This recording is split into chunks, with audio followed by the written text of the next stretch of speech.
Okay guys, so I was toying with a few different ways I could record this video, and I decided I'll just go over all the comms and stuff that was actually happening throughout the encounter, and just talk to you specifically how this all works, right?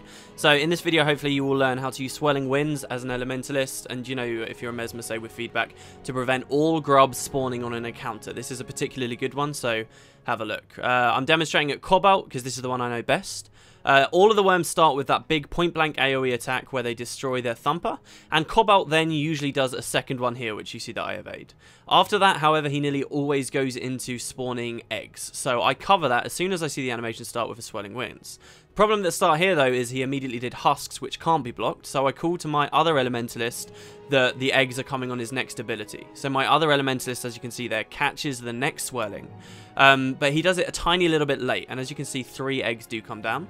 These are the only 3 eggs, however, in the entire encounter that will spawn.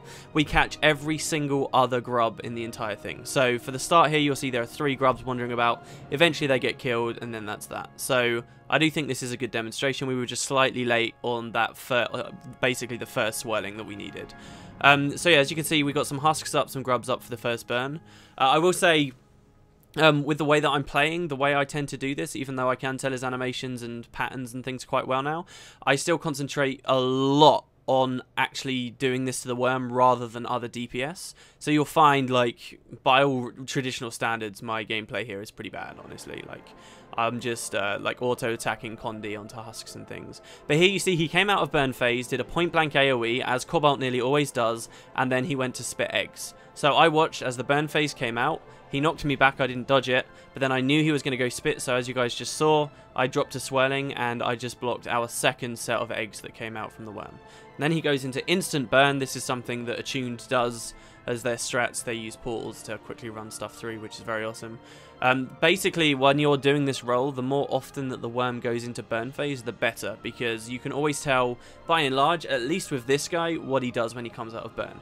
And that is, he's going to come out of this burn, and then he's going to do a big point-blank sweeping AoE, and then he's going to try and spit either husks or eggs. His egg ability is on a lower cooldown than his husk ability, so more often than not it's eggs he will do first, but sometimes he does husks. This is why you have 2 elementalists, for when he does those 2 abilities back to back, the second one can cover it. So here, I don't think I'm going to go for this next one, my other elementalist is going to. So here's his big point blank AoE as the burn ends, and now we're expecting him to spit some eggs out. So you can see my friend there, Wraither, walking in.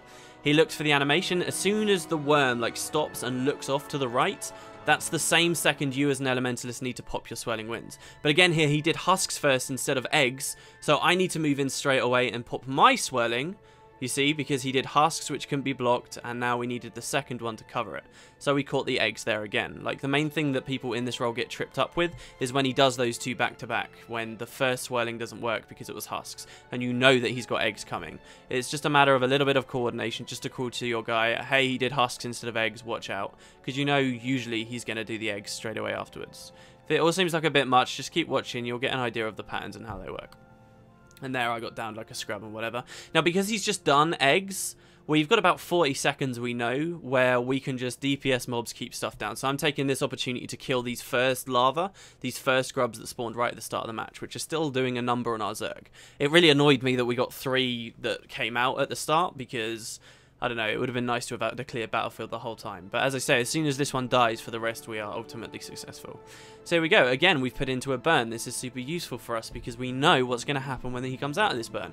He's going to stand up, he's going to do his big point blank AoE, and then he's going to do eggs or husks, but we know when to cover with the swirling.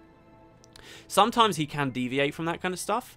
My recommendation is, because all you're doing while you're playing like this is watching his animations, you always know when to dodge. So it doesn't hurt to stay adjacent to him. Yes, he's got a lot of nasty attacks that can hurt you, but it would help to stay adjacent, because then you can just dodge roll if you know he does the wrong ability. But there we saw the point blank AoE as expected came, we saw it coming, and here's the spit. So there we go. I saw the animation begin.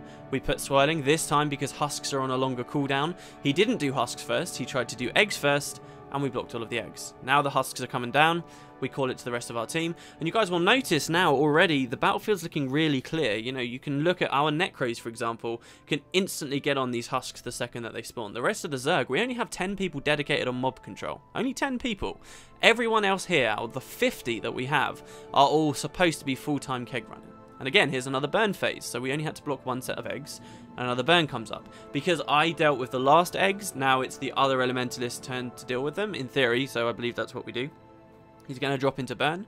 We're going to start doing damage. There are problems with my gameplay here. You know, you really should be stacked a lot closer. You should be might stacking a lot quicker, a lot closer. And, you know, I'm working on improving that. So there are improvements still to be made. But I would favour, especially anyone starting off doing this, to always focus 100% on the worm and blocking those grubs. Because, yeah, you could be contributing a tiny bit of damage to other enemies, but you're never going to do more damage than the equivalent of killing 9 grubs all at once. You know, these grubs have hundreds of thousands of health.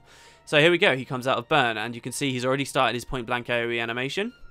You can see it long before the orange circle appears, in case people aren't aware. Long before. And my friend, there you go, it's his turn, he's in there. The spit just began, and there you go.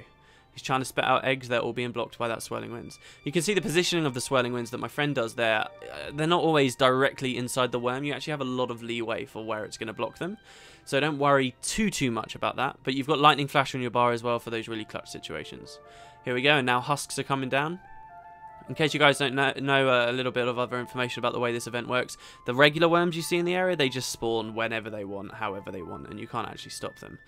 You can always predict when husks come down and where they come down, but the worms you cannot.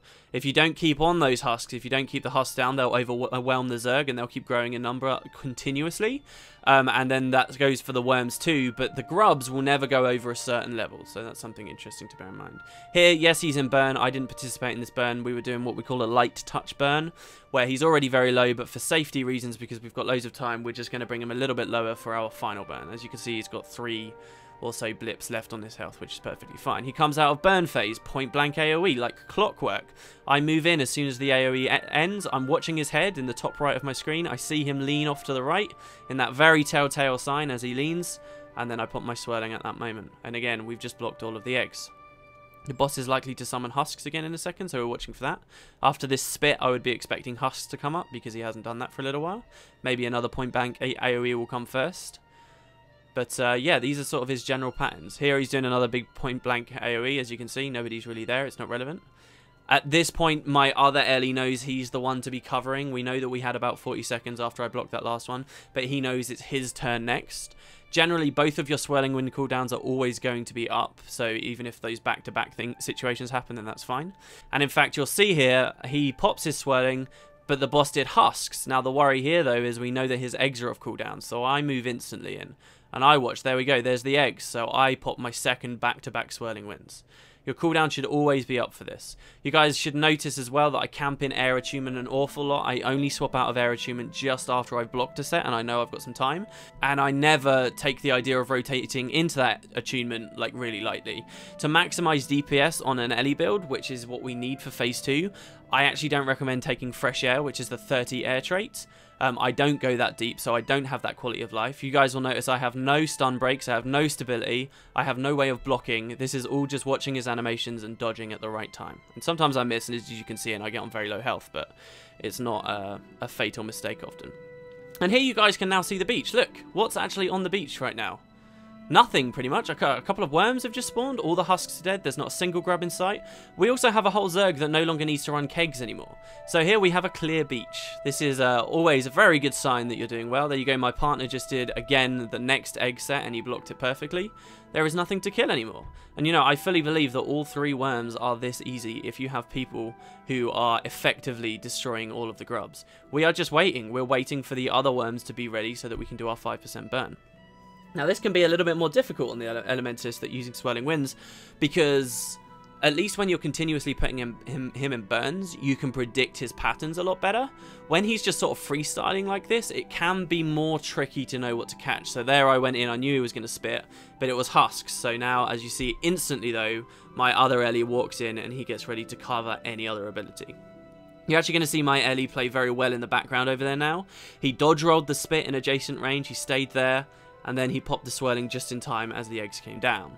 When it's next his turn also, the boss stands there idling for a long time. He becomes a lot more unpredictable, but the Ellie I'm playing with doesn't panic, he doesn't use his cooldown too early, he just waits and he watches for that telltale sign. That's what you're looking for when the boss moves his head to the side. You should always have a suspicion that he's going to spit, and you confirm that suspicion by seeing his head go to that place, and then you use the swirling.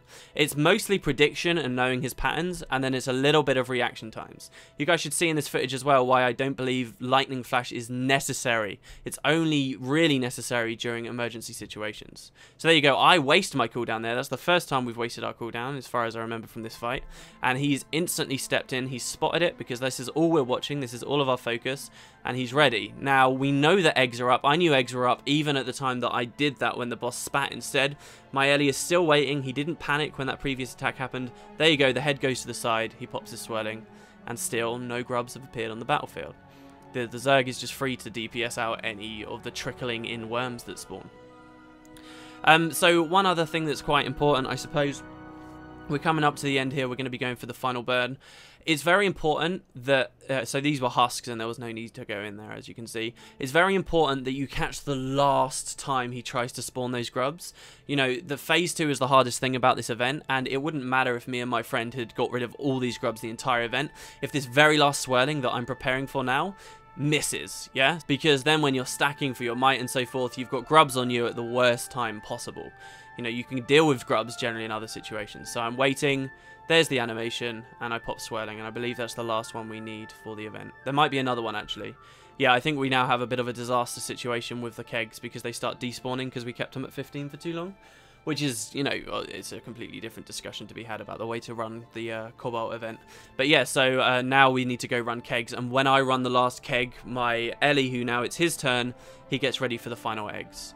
Is there really anything else to say? There are different rotations to bear in mind for different worms. Amber, for example, has these abilities that are being demonstrated here at Cobalt, but he also swallows players and he spits them back out, but it's all stuff you can predict and learn the way he does it. For example, after he swallows the Zerg, he's probably going to get one ability off before he spits them back out. He often, Amber decides to throw eggs immediately when he comes out of burn, rather than Cobalt, who does the big point blank AoE every time he comes out of burn. There are patterns, there are things that you learn about each different worm. But really, you should be consistently being able to do it just as well as is demonstrated here. And hopefully this shows you guys exactly how it works. As I said at the start, Mesmers can sort of cover if disaster happens. We did have a Mesmer with us here. She was mostly running kegs and setting up portals and stuff, but we did have one with us. Just in case we both failed, she could drop a feedback. But it seems to be a little bit more clunky in my opinion. So there we go, big point blank AoE coming again. I just get ready for the evade, which is easy enough once you know that you're not looking for the red circle, you're looking for the actual boss himself. He looks to the right, and I instantly swirling wins.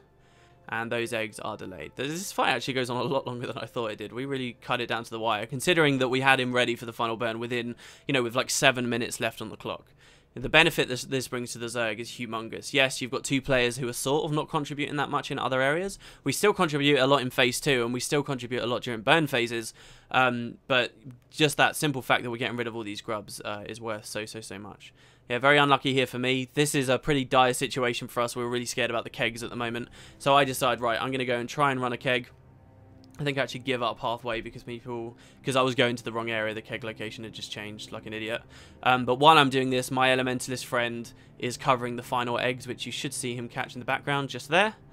And that is the most important one, as I say. That final one is super important, because if grubs had spawned there, then the eggs would be hatching just as phase 2 begins. There'd be crazy amounts of AoEs everywhere, and people were suddenly, like, our Zerg is accustomed to a certain amount of pressure right now, and if all those grubs spawned, then it would just be a disaster for them. So anyway, we put him in our final burn. I'll leave in our phase 2 here because this was pretty interesting. We lure him into a corner and we see how well we can do there. But you guys will see the results. Anyway, there you go, guys. That's the Swirling Winds Ellie roll. 2 per worm, and that is a brilliant demonstration, in my opinion, of how effective it can be.